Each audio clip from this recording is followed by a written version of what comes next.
What's up, Kings? It's NappyFu all up on your screen, and today I'm coming at you with a That Nap Life video and some nap chat. I want to talk about what I'm calling the toxicity of protective styles, as I'm sitting here with one on my head, and this is actually what inspired this video. Let's get into this chat. NappyFu checking in.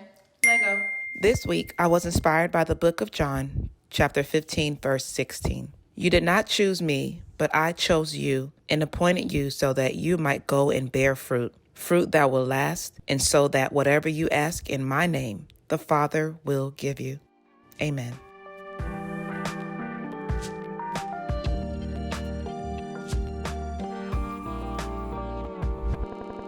Welcome back, Team Kings, for another wonderful Sunday. As the lights, I'm using natural lighting to record, so it might go in and out, in and out, in and out. My apologies in advance. I'm going to talk about the toxicity of protective styling, okay?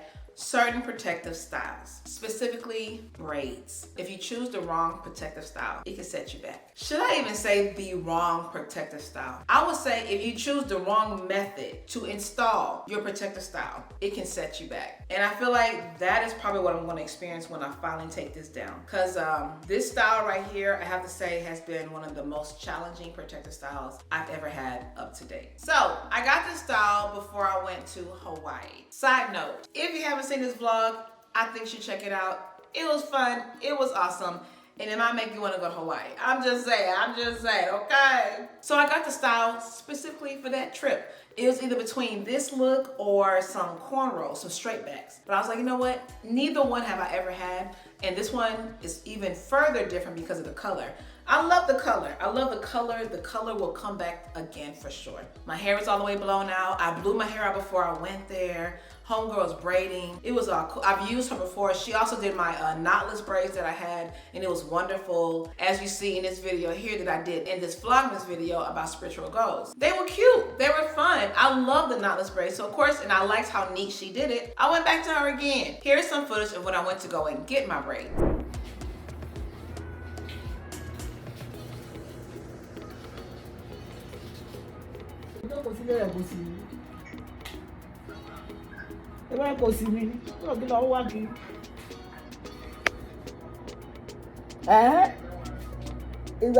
Now, side note, I am not faulting her for the mishaps or the setbacks I am experiencing with this style. I'm just showing you that this is who I went to and why I went to her, because she did well the first time. So as I was getting braided, as you can see, I was happy, everything was looking cute, but it did feel tight. Now, with most women who grew up on braids, the tightness does not faze us. We've had it before, it loosens up, and it's all good. But for some reason, this one, it felt tighter than the norm that I've dealt with in the past. And I think because I've never had this type of style. I've never had cornrows. I've never had it going back like this with attachment. Like this whole look, I've never had it. And as she was installing it, like the back is single braids. Of course, that was simple. When she got to the front, I started feeling, oh, that's tight. That was that. The style was cute. The color was beautiful. When she installed it, although it felt tight, I felt like that was normal, so it's all good. The next day, it was still feeling tight. The next day after that, I traveled. I went to Hawaii. I was still feeling some tightness. I did the whole steam thing and everything, and I just kept on having to like shake it and loosen it a little bit. Let me show you footage of when I first got it. I was actually doing a video to show my hair off to my girls, Jen and Toya. They wanted to see what the hairstyle looked like. The braids were cute, everything was really neat. But if you notice something, homegirl gripped every hair I had. These are my braids, okay? This is what we're working with, okay? Yes, indeed. All right, got the little line down the middle, you know what I'm saying? Who is she? I don't know. But I like her, okay? Again, as people who grew up getting braids, we was taught you should do that. Nigerian, African braiders, that's something they definitely are going to do. They're going to grip everything so it can be neat. Your definition of neat is every hair being gripped. But I didn't think to myself to tell her not to grip the small hairs. So she did, and I didn't stop it. I should have. Why?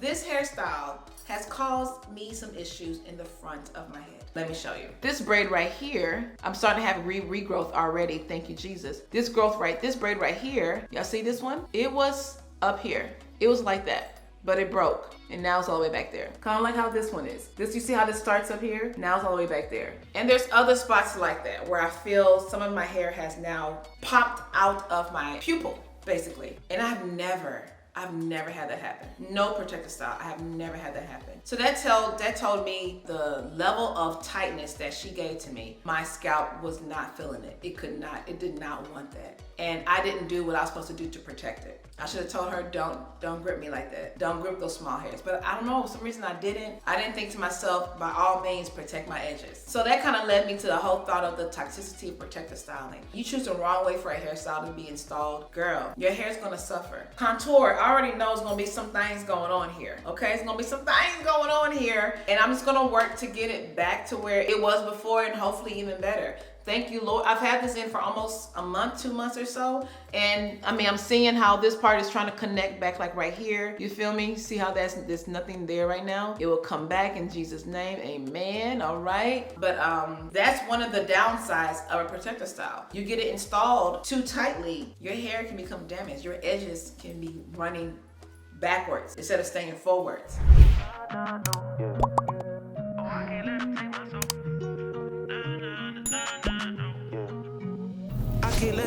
It's not braids itself. I don't think braids is the problem.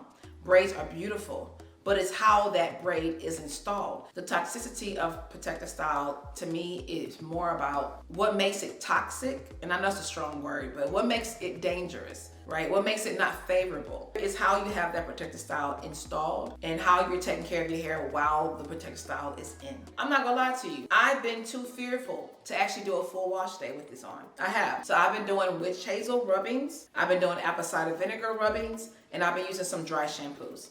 I'm just too fearful because it's so fragile on my edges. I feel so scared to actually take shampoo and everything and go in between. I'm just too scared to do that. Because another problem with this hairstyle is that the amount that she parted, of my actual hair compared to the amount of braiding hair she attached, the braiding hair is too heavy. It's too thick, it's too much. So for reference, this is called feed-in braids. Feed-in braids. And then in the back, I have regular single braids. Now, one can say, well, girl, you should never get feed-in braids again. I don't know if I want to say that. I think what I will say is I have to be, if I'm going to get this again, it needs to be less hair used. And my actual hair needs to be braided down first, going back maybe to about like halfway, I don't know, about right here, before they start adding the hair in. And that's probably something I did not do. So I feel like if you're going to do feed-in braids, have them braid your real hair up to maybe about right here. The add-in braids actually started closer to up here. It's pulling all the way back because I've had this in for almost 2 months now. But it started up here. The add-in braid probably should have started a little bit further back, and let all this be my real hair braided. I haven't even taken this down yet, y'all, but when I saw this braid disconnect from up here to go back here, I'm not gonna lie, my heart was thumping. And then I started checking other hairs, and there's other parts of the front where I can see the white bulb, which means that hair is plucked out. Man, it has made me feel like I'm scared to see. I'm gonna take this down today. Between today and tomorrow, I'm taking this down, and I'm scared to see what it's gonna look like, especially this front area, because I already had issues here. I was frustrated, I was irritated, but I also said to myself, you know what? This is a learning opportunity, and you definitely want to reach out to Team Kinks and let them know. At the end of the day, protective styling can be toxic. With that being said, when this comes down, I will do protective styling. I'm not against protective styling. I'm not shying away from it. I'm not turning away from it. I think it's just more about being mindful of how you're doing it and what style you're doing. This style right here, feed-in braids, will probably never come back on my head again. Most likely, I'm traumatized. Okay, so I probably won't let it come on my head again. But braids itself, I will do, but again, I will do it with respect to my edges. Even those who don't protect the style, there's still some risk to that too, Hair styling, period. There's risk to it. But we're talking about braids, we're talking about this type of stuff. So I started taking this hairstyle down, and in another video, I am going to show y'all what it looked like when it was taken down. In another video, I'll also be taking y'all along the way of me pampering my edges to get it back and restored. Cause I can't be in these streets with no edges. I just can't.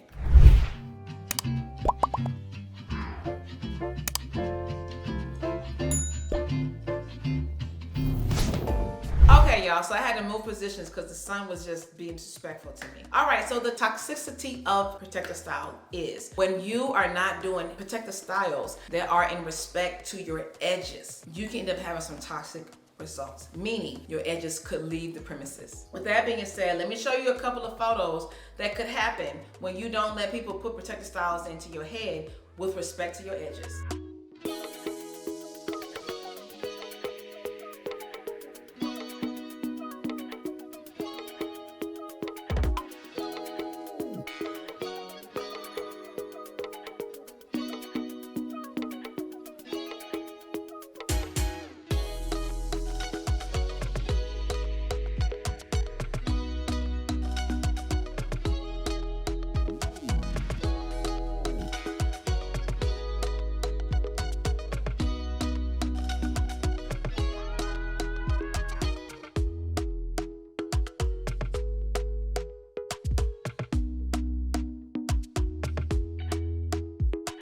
My prayer is that I don't have that. I pray that this right here can be restored without any issues. That's my prayer. Especially the sides. Like I said, this braid detaching from above. But anyway, I'm not gonna beat myself about it no more. I'm not going to do that to myself. What's done is done. What's important is how I move forward and the lesson that I learned from it.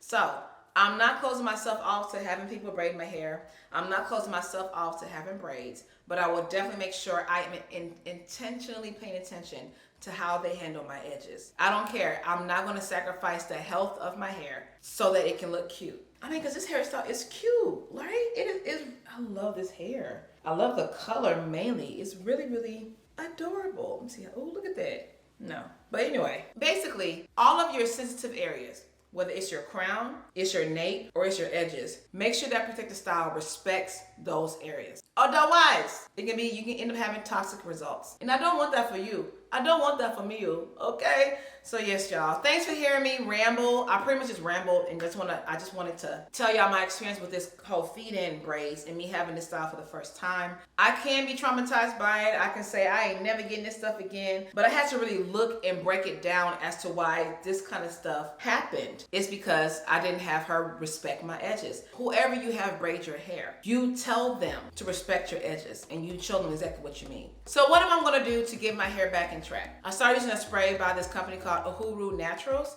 and it's basically a spray that has biotin in it and some other stimulating oils and ingredients. So I started using that on my scalp and on my edges, okay? So I massage it in. Here's a little clip of me using it. I massage it in and working in and all that kind of great stuff. So I plan to stay even the more consistent with scalp massaging. I plan to use stimulating oils in these areas. And I also still plan to keep up with my wash day, keeping my scalp clean, keeping my hair moisturized, and so on. I will keep tension away from it. I do plan to wear my hair out and about, whether it's going to be in a wash and go, modified, or low manipulation styles. Those are two I'm going to be working with until I feel comfortable. But ultimately what I really want to move to is doing hairstyles that actually causes my scalp no tension. And on that note, we are coming to the Nap Chat question of the day. I want to know what's your story, okay? I'm over here sharing, being vulnerable and transparent with it. What is your story? What is a protective style that you did that caused your hair some damage? Let us know what it was and what did you do to recover from it. Trust me, your response will definitely help another natural out. Thanks in advance. I hope you enjoyed today's video. If you did, please go ahead and help your girl out by hitting that subscribe button and make sure you hit the bell right next to it so you can be notified the next time that I am all up on your screen. Also, if you're bored during the week, come on and hang out with me on Instagram, Snapchat, Facebook, all of that, all of that. And I will catch you on the next one. Until then, my sister, my cousin, my friends, Team Kinks. Team K-I-N-K-S. K-I-N-K-S. Remember, in order to have healthy hair, you got to do healthy things consistently. And when you fall off, just get right back on. Just get right back on, okay? NappyFu checking out. Deuces.